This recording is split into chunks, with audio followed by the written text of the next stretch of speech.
What would you say? Menurut saudara, perasaan apa yang dirasakan banyak orang sekarang? Kita pasti setuju, banyak orang merasa takut. Nah, buku Saudara Dapat Hidup Kekal dalam Firdaus di Bumi, yang dirilis pada tahun 91 mengatakan, rasa takut mungkin adalah satu-satunya emosi terbesar dalam kehidupan manusia dewasa ini. Budak yang setia dan bijaksana menulis ini berdasarkan apa yang Yesus katakan tentang tanda hari-hari terakhir. Selain perang, gempa bumi, kekurangan makanan, dan wabah penyakit, di Lukas 21 ayat 11, Yesus juga menyebutkan tentang hal-hal yang menakutkan, atau kejadian-kejadian yang sangat menakutkan, sesuai dengan keterangan tambahan untuk ayat ini. Menurut Lukas 21 ayat 26, apa yang akan dirasakan musuh-musuh Allah saat mereka melihat tanda kehadiran Putra Manusia?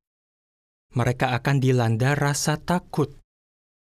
Yesus berkata, orang akan pingsan karena ketakutan dan karena membayangkan apa yang akan menimpa bumi.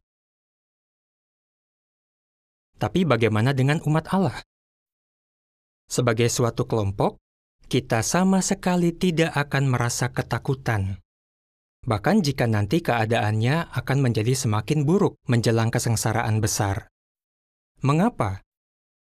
Alasannya karena Yehuwa telah memperlengkapi kita supaya kita bisa tetap tenang saat hal-hal buruk terjadi di dunia ini atau dalam kehidupan kita. Misalnya, bagaimana Yehuwa mempersiapkan kita untuk menghadapi tahun 2020? Dengan memberi kita ayat tahunan 2019 yang diambil dari Yesaya 41 ayat 10. Tahun lalu, sewaktu membahas Yesaya 41 ayat 10, kita diingatkan untuk merenungkan 3 janji yang ditulis di ayat ini, supaya kita tidak menyerah pada rasa takut. Coba kita lihat lagi 3 janji itu dalam ayat harian kita hari ini. Pertama, Yehuwa bersama kita. Kedua, Dialah Allah kita. Dan ketiga, Dia akan menolong kita. Sekarang, kita akan membahas beberapa pengalaman yang bisa meyakinkan kita akan ketiga janji itu. Pertama, mari perhatikan pengalaman saudari Ana yang dipenjarakan karena imannya. Teman satu selnya melihat bahwa Ana tidak bisa membalas semua surat yang dia terima dari saudara-saudari. Kami menerima pengalaman ini November tahun lalu. Apakah saudara tahu berapa surat yang sudah Ana terima? Lebih dari 1.700. Jadi, teman satu selnya tadi menawarkan diri untuk membantu Ana. Ana cerita bahwa teman satu selnya ini membaca setiap surat dengan teliti, lalu menulis balasannya setelah bertanya kepada Ana. Karena sudah sering membantu Ana, dia bahkan bisa menulis balasannya sendiri. Memang, keadaan di penjara tidak ideal. Suatu hari, sipir penjara menggeledah sel Ana dan menyuruh dia untuk menyerahkan Alkitabnya. Meski Ana sudah memohon, sipir penjara itu tetap merampas Alkitabnya. Ana mulai menangis. Lalu terjadi sesuatu yang tidak terduga. Teman-teman satu sel Ana mulai berteriak dan memukul-mukul pintu sel. Mereka meminta agar Alkitab Ana segera dikembalikan. Mereka bilang ke sipir penjaranya, buat Ana, Alkitab itu lebih penting daripada makanan. Karena mereka sering melihat Ana membaca Alkitab. Akhirnya, Alkitab itu dikembalikan. Belakangan, Ana menghadapi tantangan lain lagi. Ada 2 tahanan di selnya yang dipenjara karena melakukan tindak kriminal. Lalu suatu hari, mereka bernyanyi dalam bahasa Romani tentang kehidupan mereka sebagai penjahat. Ana memang tidak sepenuhnya mengerti bahasa itu. Tapi dia cukup yakin bahwa lagu itu mengandung kata-kata yang sangat tidak pantas. Ana langsung berdoa kepada Yehuwa dan memohon bantuannya. Lagi-lagi sesuatu yang tidak terduga terjadi. Salah satu tahanan tadi mulai menyanyikan lagu kerajaan. Ana kaget, jadi dia tanya, "Kamu tahu lagu ini dari mana?" Lalu Ana bernyanyi bersamanya. Ternyata, Ibu dari tahanan tadi pernah belajar Alkitab dengan saksi Yehua. Jadi, itulah alasannya mengapa tahanan tadi bisa tahu dan hafal lagu kerajaan. Ana berkata, pengalaman ini adalah bukti bahwa Yehua bisa menjawab doa dengan cepat dan bahkan bisa menggunakan orang-orang yang bukan saksi untuk menguatkan hamba-hambanya. Dengan melihat bagaimana Yehua mendukung Ana dan saudara-saudari lain yang sedang dipenjarakan, kita bisa yakin bahwa Yehua menepati janjinya di Yesaya 41 ayat 10. Yehua selalu memperhatikan dan menyayangi hamba-hambanya, bahkan saat mereka terpisah dari teman-teman dan keluarga. Kami juga menerima pengalaman lain Juli tahun lalu. Kita bisa melihat bukti bahwa Yehua adalah Allah kita dari pengalaman kedua ini, sesuai dengan janji di Yesaya 41 ayat 10.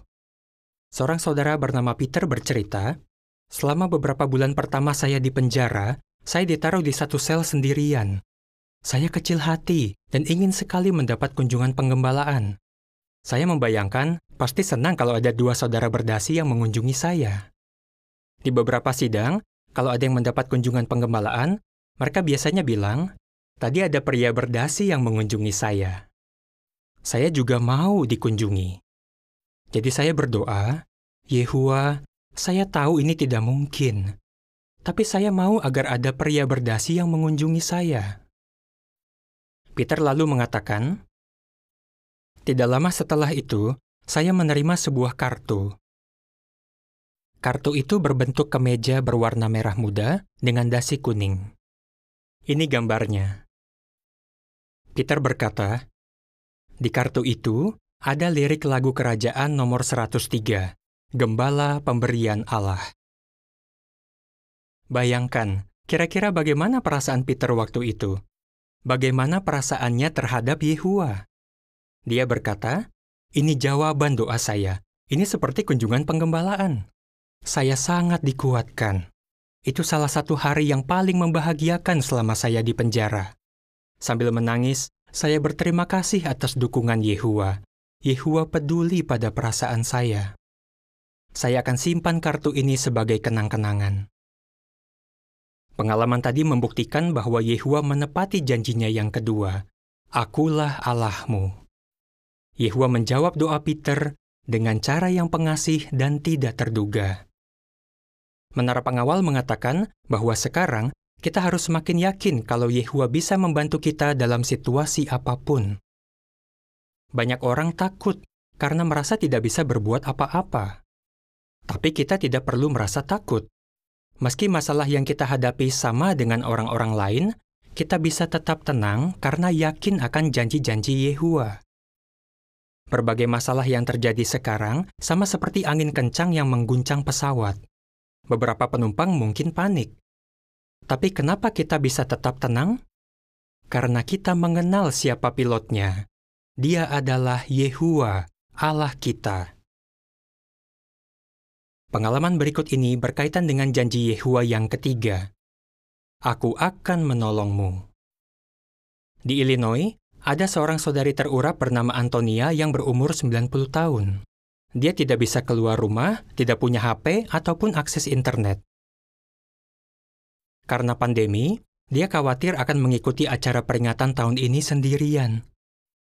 Jadi bagaimana Yehua membantunya? Sidang mengatur agar ada satu saudari yang menemani Antonia tanpa membahayakan kesehatan mereka berdua. Patty, teman dekat Antonia, menawarkan diri untuk menemaninya. Tapi, supaya mereka berdua bisa tetap aman, mereka harus mengikuti petunjuk dokter. Mereka harus memakai masker, sarung tangan, dan membersihkan piring dan gelas yang digunakan untuk lambang-lambang peringatan. Sidang memberitahu saudari Antonia tentang rencana ini. Lalu dia ditanyai apakah dia mau ditemani oleh Patty. Dia menjawab dengan senang hati. Jadi akhirnya, mereka mengikuti acara peringatan bersama. Waktu saudari Antonia ambil bagian di acara peringatan, matanya berkaca-kaca. Dengan penuh haru dia berkata, saya berdoa kepada Yehua agar saya bisa terus setia dan dianggap layak melayaninya. Saudara-saudari, semua pengalaman tadi sangat menyentuh hati, bukan?